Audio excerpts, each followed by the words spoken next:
Bonjour à tous, voici la première partie du tutoriel sur EasyC. Première des choses qu'il faut savoir, c'est que EasyC, bon, c'est un logiciel qui, oui, va vous permettre de programmer, dans le fond, votre interface comme vous le voulez pour téléguider, mais aussi de façon autonome. Dans la première partie, ce qu'on va voir, c'est premièrement l'installation initiale qu'on fait avec EasyC, puis ensuite une façon de programmer pour que tout soit télécommandé. Donc la façon facile de faire les choses. Ceci dit, avant de commencer, je peux vous dire qu'il y a une façon de pouvoir contrôler le robot, ou en fait de pouvoir télécharger les programmes puis débugger à distance quand on branche le câble orange directement dans le port programme de la manette. Puis, quand on fait ça, par la suite, ça se peut qu'avec les versions de Windows que j'ai essayées, en fait, ça se peut que les pilotes ne soient pas les bons. Donc, première chose qu'on peut faire, c'est on peut aller dans le panneau de configuration, dans Système, ensuite dans Device Manager ou gestionnaire de périphériques.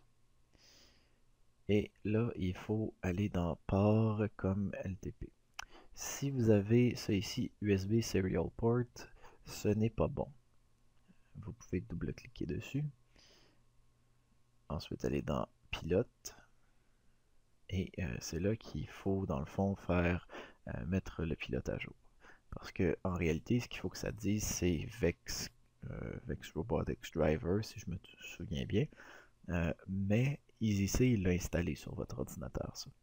Donc, vous pouvez faire Browse My Computer, Let Me Pick, et ensuite, on peut choisir Vex Robotics comme port. Vous faites Next, et ça arrange le tout. Donc voilà, ça c'est la première chose qu'on a à faire avec EasyC, parce que si la communication ne se fait pas entre l'ordinateur et le robot, on ne peut plus rien faire par la suite. Donc c'était la première chose à faire. Voilà. Une fois que vous êtes assuré que le pilote était bien à jour, ce qu'il faut faire maintenant, c'est, bon, on rouvre le programme, ça nous arrive sur cette fenêtre-là, et on peut aller faire dans File, on va faire un Standalone Project. Oui, c'est vrai qu'on fait une compétition de robotique, mais en fait, le matériel qu'on utilise à la compétition CRC, c'est pas nécessaire de faire un Competition Project. Fait que New Standalone Project, Project Joystick, ici, il faut tout le temps choisir cette section-là parce qu'on ne veut pas de robot autonome seulement, c'est-à-dire sans même la manette. Même dans notre compétition de programmation, on va avoir besoin de la manette pour activer le programme. Donc, on va choisir Joystick. Et voilà, ça nous amène dans la fenêtre EasyC, qui est subdivisée dans le fond, les menus en haut, évidemment, les fonctions à gauche, donc tout ce qu'on peut mettre dans notre programme se trouve à gauche. Ça a l'air de beaucoup, mais on va simplifier ça beaucoup tantôt. Ça ici, c'est le cœur de notre programme. Si vous voulez aussi, on peut choisir ça comme ça ici avec dans le fond, ce qu'on programme ici, l'interface de travail ici, et la traduction en langage C si vous désirez apprendre le langage C en même temps que vous programmez. C'est très utile d'avoir ça, donc vous pouvez aller la chercher dans Windows et vous choisissez Block and C Programming. Et finalement, le Project Explorer qui va vous permettre d'accéder à quelques petites affaires assez rapidement pendant que vous travaillez. En dessous, Output and Task, je vous dirais que c'est surtout utile quand on fait de l'autonome, fait qu'on ne rentrera pas là-dedans pour le moment. Donc, dans votre fenêtre de travail, la première chose qu'on a, qui est relativement importante, c'est la fenêtre Config. La fenêtre Config, quand on double-clique dessus, ça nous montre un plan de l'interface Cortex avec chacun des ports. Puis, la beauté là-dedans, c'est que chacun des ports, on peut lui attirer un nom. Par exemple, si dans mon port analogue 1, j'ai quelque chose comme un potentiomètre, donc potentiomètre 1. Ben, ici, je peux le nommer, puis quand je vais vouloir m'en servir tout au long de mon programme, quand je vais vouloir désigner le port analogue 1, quand je vais vouloir le choisir, ben, il va être inscrit que c'est potentiomètre 1. Ça paraît niaiseux, mais faites-le, vous allez voir, ça va vous sauver beaucoup de temps. Surtout pour les moteurs, quand vous avez 10 moteurs différents, c'est très très très pratique. Puis pour les capteurs aussi, vous allez voir que, en fait, mon robot à moi pour les tutoriels est assez complexe. Vous pourrez voir que mon robot a beaucoup de capteurs, donc faire la configuration devant vous, ça sera très long. Je vais donc importer une configuration que j'ai déjà faite. Donc je vais aller dans Project, Import Controller Configuration.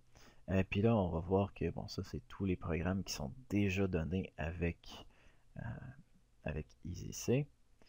Puis le mien est ici, donc Project Tuto. Puis bon, ici si vous voulez vous simplifier la vie, vous pouvez faire Browse, puis aller regarder, ok, maintenant projet. Moi j'ai fait tuto, je peux faire ok.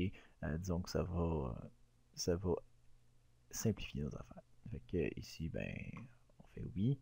Et quand j'ouvre ma configuration, ben la voilà. Une autre chose qui peut être pratique, c'est de changer les ports ici digitaux, parce qu'on peut avoir des entrées digitales et des sorties digitales. Les entrées ici, c'est une flèche qui pointe vers l'intérieur, et les sorties, c'est une flèche qui pointe vers l'extérieur de l'interface. Donc juste en cliquant ici, on peut faire passer une entrée à une sortie et vice-versa.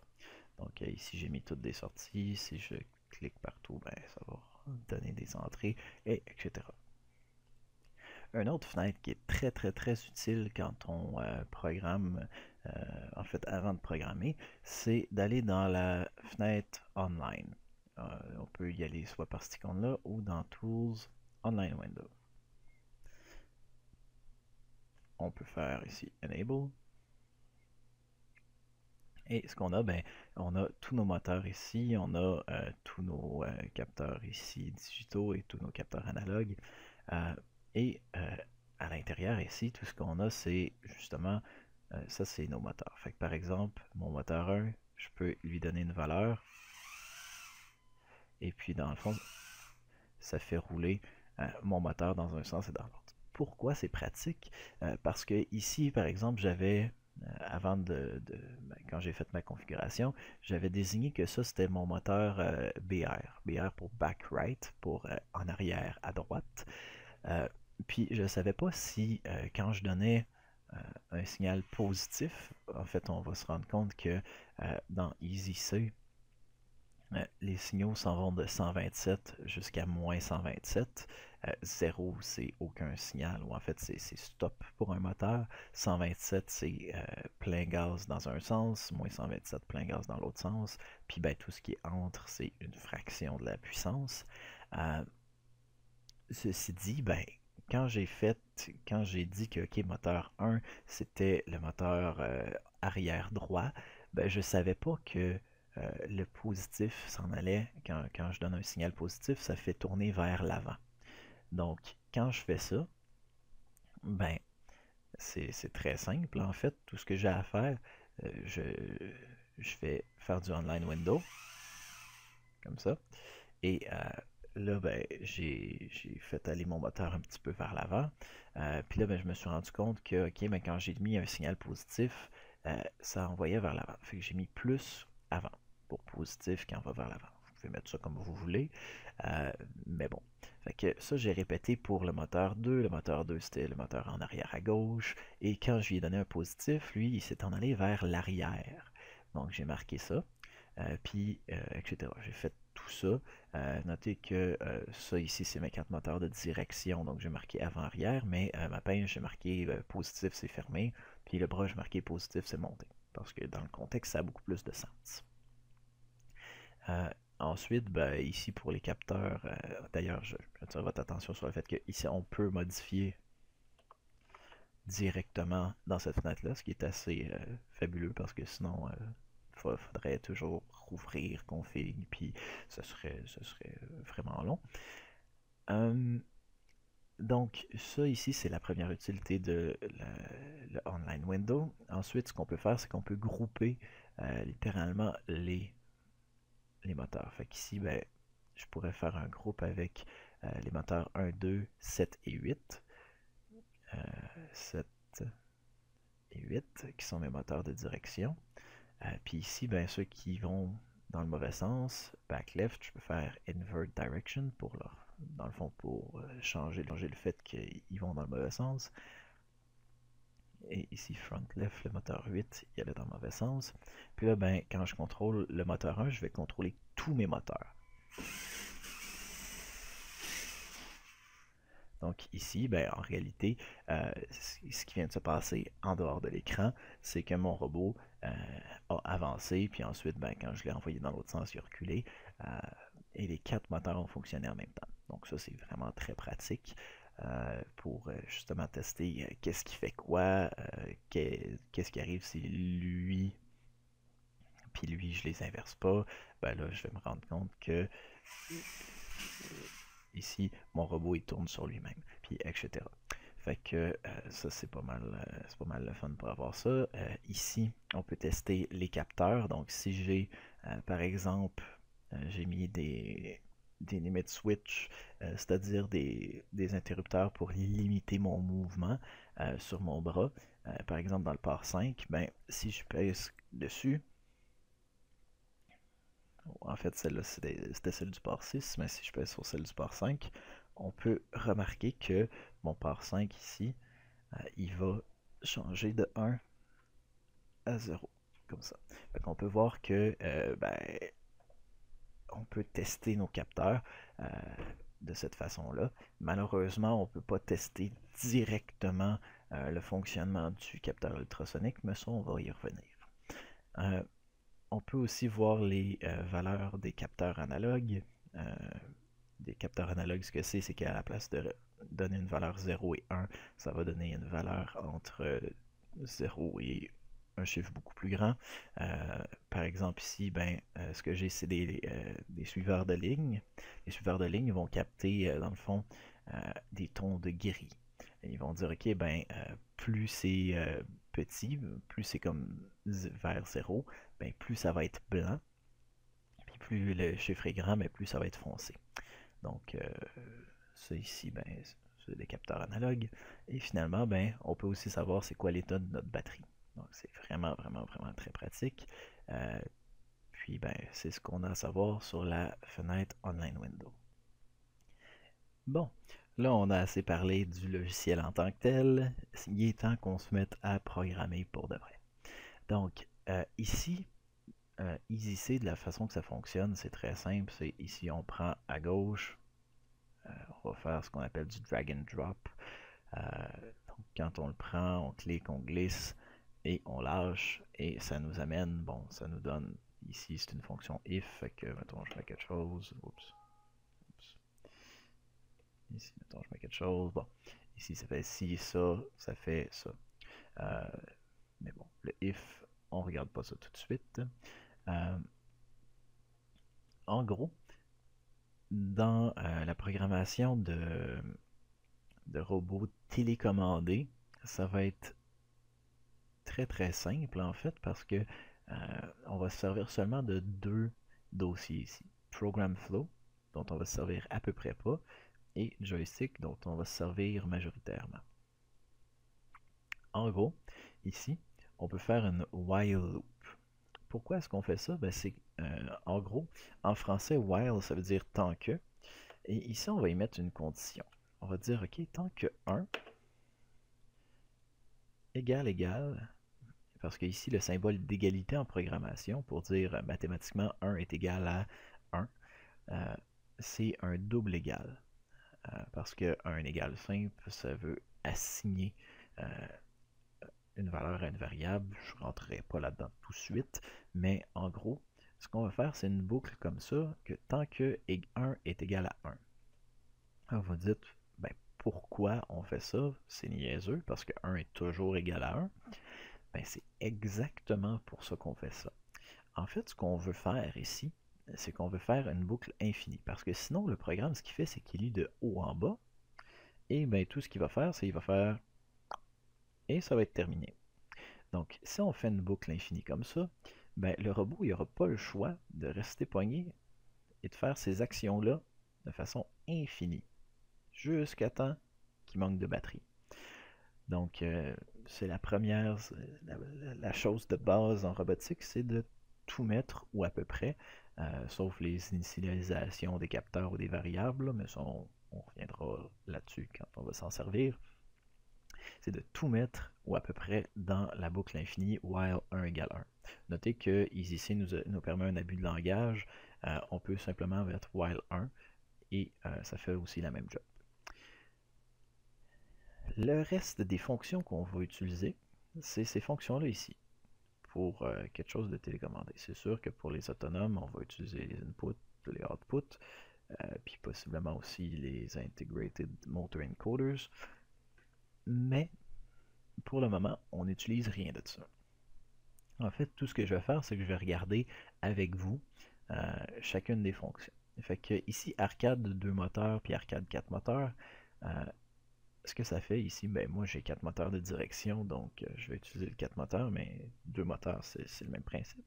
Donc ici, quand la fenêtre ouvre, ici on va choisir joystick numéro 1 parce que dans notre compétition, en réalité, on n'utilise seulement une manette. Transmitter channel, ça c'est le canal qu'on veut qui contrôle notre direction, en fait les canaux, parce qu'ici on en a deux. Ce qu'on va devoir faire en fait, c'est qu'on va devoir regarder la manette en tant que telle, puis on voit ici, bon, le canal 1 c'est gauche-droite sur le joystick de droit, le canal 2 c'est en haut en bas sur le joystick de droit, le canal 8 c'est ces boutons-là, le canal 6 c'est, ici on les voit pas, mais sur le côté de la manette, on a deux boutons. 3 c'est en haut en bas ici, 4 c'est gauche-droite, 7 c'est ici et 5 c'est là. Donc ici on va choisir par exemple, ben, par défaut c'était 2 pour avant-arrière, puis 1 pour gauche-droite. Ça a bien de l'allure. Si vous voulez inverser, ben, vous pouvez prendre 3 pour avant-arrière et 4 pour gauche-droite. Ça fait aussi la même job. Et ici, bon, on va garder ça comme ça. Ensuite, ben, left front pointer. La joie de ce que j'ai fait, ben, c'est que quand j'ai configuré, ça va me dire ici, ok, ben, left front, bon, front left, on va dire, c'est pas mal ça. Donc le moteur avant, front left, avant gauche, c'est celui-là ici. Puis là, ben, j'avais marqué plus arrière tantôt dans ma configuration.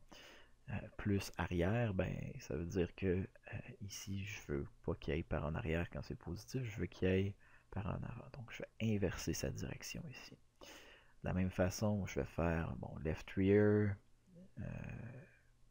ici, back, left.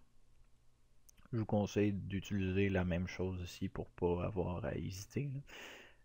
Ici, ben, plus va vers l'arrière, il faut que j'inverse aussi.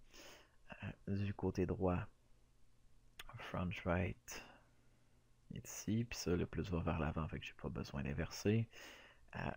Right rear, ça donne ça. Donc, right rear, back right. Ici, le plus va vers l'avant, fait que je suis correct. Et quand je fais OK, ben, ça me met ma fonction ici. Donc, si je télécharge mon programme, Build and Download, ici F7, si je le télécharge, ça va faire la direction arcade. Je vous montre un exemple maintenant.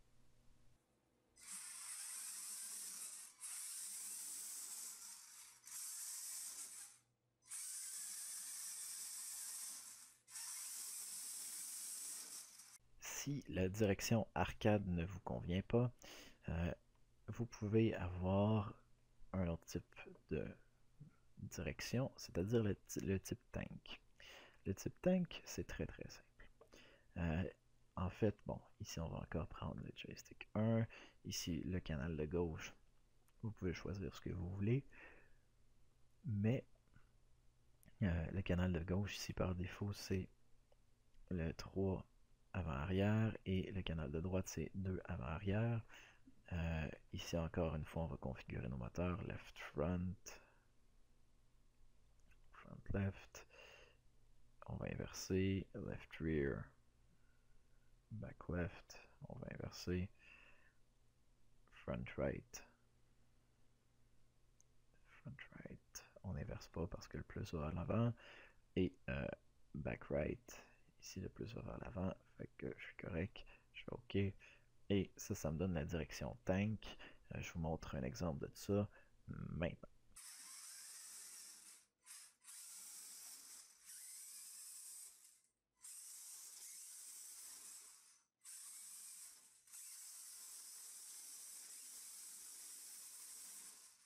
Finalement, il y a un troisième type de direction. Le troisième type, c'est celui que j'utilise moi sur les robots pour les tutoriels parce que les roues me le permettent. C'est le type holonomique. Ça, ce que ça veut dire en gros, c'est que c'est un robot qui peut, en fait, vous allez voir dans l'exemple tout à l'heure, mais c'est un robot qui va pouvoir aller par en avant, par en arrière, qui va pouvoir se tasser en crabe, comme un crabe dans le fond, de gauche à droite, et qui va pouvoir tourner sur lui-même. Donc dans le fond, il peut faire 3 actions, donc on va avoir besoin de 3 canaux. Ici par défaut, avant-arrière c'est le canal 3, gauche-droite c'est le canal 4, et tourner c'est le canal 1. Maintenant, personnellement, moi je préfère que mon avant-arrière soit sur le canal 2, donc je vais le changer. Et front left, ici arrière, il faut que j'inverse. Left rear, back left, j'inverse. Front right, j'inverse pas. Back right, j'inverse pas. Donc je fais ça et je vous montre ce que ça donne.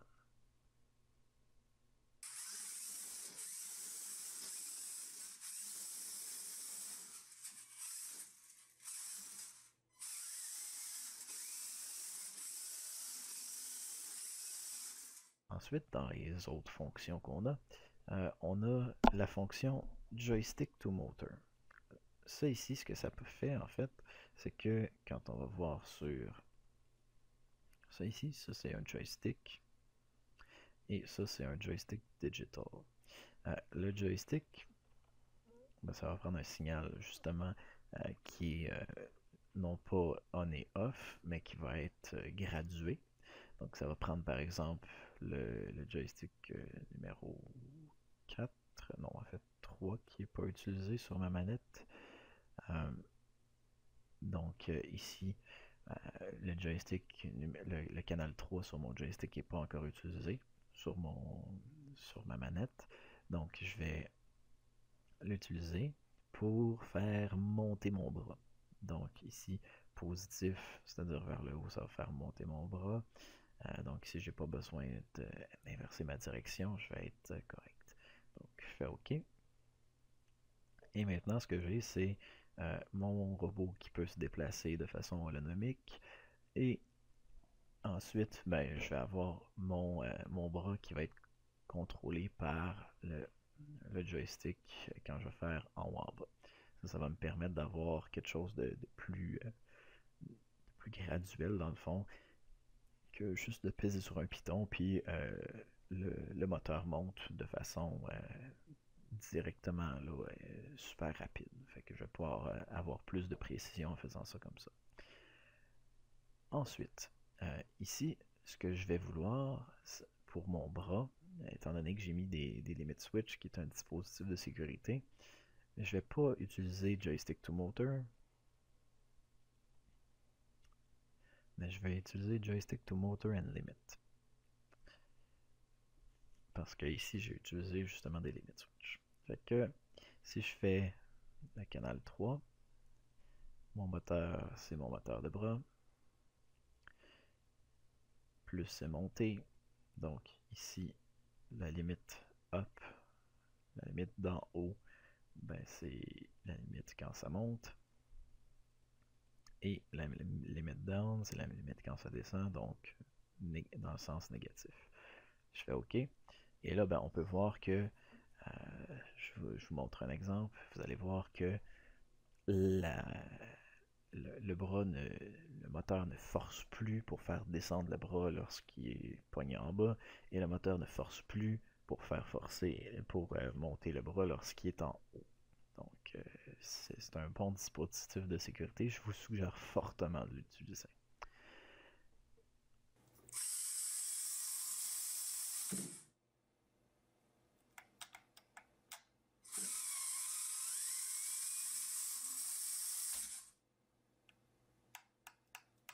Ensuite, on a Joystick to Servo. En fait, c'est le même principe que Joystick to Motor, sauf que ça contrôle un servomoteur. C'est rien de très spécial ici. Joystick Digital to Motor. Ici, la fenêtre est un peu différente que celle des autres, donc on va aller regarder ça. Donc, encore une fois, Joystick 1. Channel, ici, je ne vais pas prendre le canal 5, je vais prendre le canal 7. Parce que je vais vouloir, en fait, que sur ma manette, mon piton L puis mon piton R contrôle l'ouverture et la fermeture de ma pince. Donc, je vais vouloir que R ferme la pince et L ouvre la pince. Donc, la façon de faire, ici, ça va être bon. Ici, j'assigne le channel 7. Le bouton, lequel bouton ici j'avais dit, bon, pour left, j'avais dit que je voulais que ça ouvre la pince et right, je voulais que ça ferme. Donc ici, je vais utiliser 4 pour fermer, positif, 3 pour ouvrir, négatif. Je vais assigner mon moteur pour la pince. Ici, on avait dit plus fermé. Donc, 4, le sens positif. Ça fermait. Donc, c'est correct. Ici, on peut aussi changer la valeur. Ça, 127, c'est pleine puissance, mais pour la pince, ça va peut-être être un petit peu intense. Donc, disons que je vais mettre 90 ici, qui est une valeur un peu moins intense. Puis dans l'autre sens, je vais mettre moins 90 pour que dans l'autre sens aussi, ça ouvre de façon moins intense. Je pèse sur OK et tout est fait. Donc ici, sur mon robot tutoriel, tout ce que j'ai, c'est un système de direction à 4 moteurs, un bras qui monte et qui descend avec 2 limit switch et une pince qui s'ouvre et qui se ferme. Ben, je contrôle tous ces éléments-là, mais si j'avais quelque chose d'additionnel, ben, je pourrais très bien soit le contrôler par un digital en faisant digital to motor, je pourrais très bien le contrôler par un joystick en faisant joystick to motor. Donc c'est super super simple. Les deux fonctions qui nous restent à voir, c'est joystick to digital output.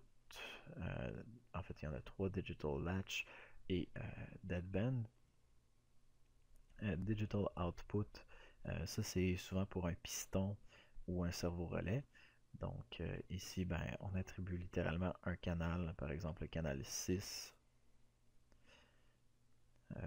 Le bouton 1 va aller sur, ben, ici j'ai juste un output, va aller sur l'output 8, et etc. Ici, j'ai pas vraiment d'exemple à vous faire, mais vous allez voir, c'est très très très instinctif. Et latch, ce que ça fait, c'est le même principe, sauf que ça assigne un bouton pour les deux actions.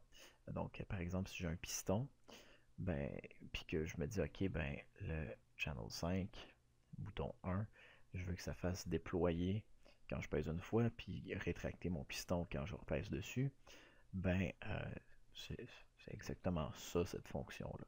Donc, c'est pratique, ça sauve des canaux. Ça permet de contrôler plusieurs pistons. En fait, ça permet de contrôler un piston avec un seul bouton. Ça permet donc des choses assez intéressantes. La dernière chose, ici, Joystick Analog Deadband. Ça, c'est une fonction qui nous permet, en fait, là, je vous explique, c'est que la manette, dans sa construction, n'est pas exactement parfaite. Les joysticks, quand ils reviennent, il y a des ressorts qui ramènent au point central qui est supposé être le point 0 dans le fond, associé à la valeur 0 dans notre échelle de moins 127 à 127. Il se trouve que des fois, ça se peut que le joystick ne revienne pas à 0, mais à 1 ou à 2, ce qui est très très très très très proche de 0, mais ce qui n'est pas 0 en fait. Fait que le deadband, ce que ça fait, c'est que ça va associer justement ces petites valeurs-là à 0. Ça va te dire, OK, ben si tu reçois un signal, la manette comme étant ici 4, ben finalement traite-le comme si c'était 0. Garde le moteur fermé. Ça va nous empêcher que justement le robot il décide d'aller trop par en avant, même si tu pèses plus sur le joystick. Donc ici, on configure joystick 1, channel 1, deadband, on pourrait donner 4, la valeur de base c'est 4, mais si jamais vous décidez que si jamais vous trouvez que c'est pas assez, vous pouvez augmenter, mettons, à 8. Negative deadband, 8, et voilà.